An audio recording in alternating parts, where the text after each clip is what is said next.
David was a college senior, broke, tired, and stressed.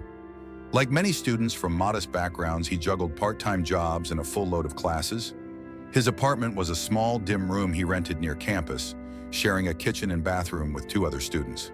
His meals were usually instant noodles or discount sandwiches from the student canteen. Coffee, cold showers, and overworked muscles had become part of his routine. Each day, David woke before sunrise. He worked at the campus library in the early mornings, then rushed to lectures. In the evenings, he delivered food orders around the city on his worn-out bicycle. Exhaustion hung over him like a constant shadow, but he never allowed it to break his spirit. He had dreams of graduating, getting a real job, and helping his parents live a better life back in their small hometown. One afternoon after a grueling final exam, David wandered through campus with heavy steps. His backpack felt like a ton, his brain foggy from lack of sleep. As he passed the Central Plaza, a white tent with a bold red banner caught his eye.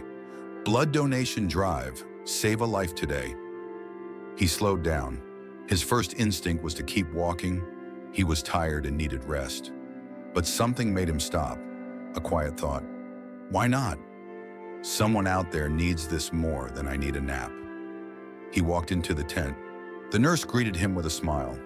After a quick checkup and filling out a few forms, David was led to a recliner. As the needle pierced his arm and the blood began to flow, he stared up at the tent ceiling, thinking of nothing in particular. There was no fanfare, no grand emotion, just a quiet donation and a moment of stillness. He didn't ask who would receive his blood. He didn't wonder. When it was done, they gave him juice and a granola bar. He thanked the staff, signed the form, and left.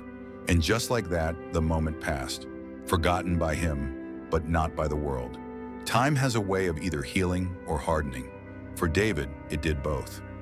After graduation, he struggled to find steady work. He sent out countless job applications, attending interview after interview. He often left offices with polite rejection emails and empty hope. The weight of unpaid student loans began to crush him.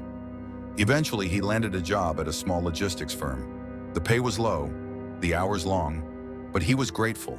At least he wasn't unemployed. He saved every cent he could and avoided luxuries, even basic ones. Then came the pandemic. The company shut down. David was once again jobless, now with even fewer options. He lived on instant meals and borrowed money, each day a tightrope walk between survival and despair. But he didn't give up. And then, one day, hope knocked again. A global consulting company, Arcana Global Ventures, posted an opening for a junior project manager. David applied. He didn't think much of it, but a week later, he was invited for an interview. Now he sat in the 34th floor office of Arcana's corporate tower, hands trembling slightly. His suit was borrowed, his resume printed with the last ink in his printer. He had prepped for days, memorizing answers, rehearsing in front of a mirror. He needed this job. A tall, well-dressed man in his early 50s entered the room. He held a tablet in his hand, glanced at the folder on the desk, and froze. His eyes locked on David. "David?" David blinked, surprised. "Yes, that's me." The man slowly stepped forward, staring as if he were seeing a ghost. "I can't believe this. Your name, it stayed with me. I never thought I'd meet you." David looked puzzled. The man was clearly emotional. "Sir, have we met before?" The man smiled deeply. 5 years ago, I was in a car crash on the interstate. I lost a dangerous amount of blood. The hospital was nearly out of my blood type until one last pint arrived. That pint saved my life." David's eyes widened. "Wait, you mean?" The man nodded. "I spent months trying to find out who the donor was.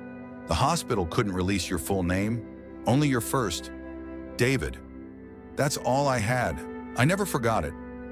He stepped closer and extended his hand. "And now, here you are, sitting in front of me." David's mouth fell open. His mind raced. That one quiet act, forgotten, random, wasn't forgotten at all. The man smiled. "My name is Marcus Langston. I'm the COO here, and you don't need to interview anymore." David's heart skipped. "You're hired. Anyone who saves a life without ever asking for anything back deserves a future with meaning." The job at Arcana was more than employment. It was transformation. He worked hard, learned fast, and quickly earned the respect of his colleagues. Under Marcus's mentorship, David rose through the ranks. Within 2 years, he was managing his own team. He paid off his student loans, helped his parents renovate their home, and even started saving for the future. But more than the money or title, something deeper had changed in him. David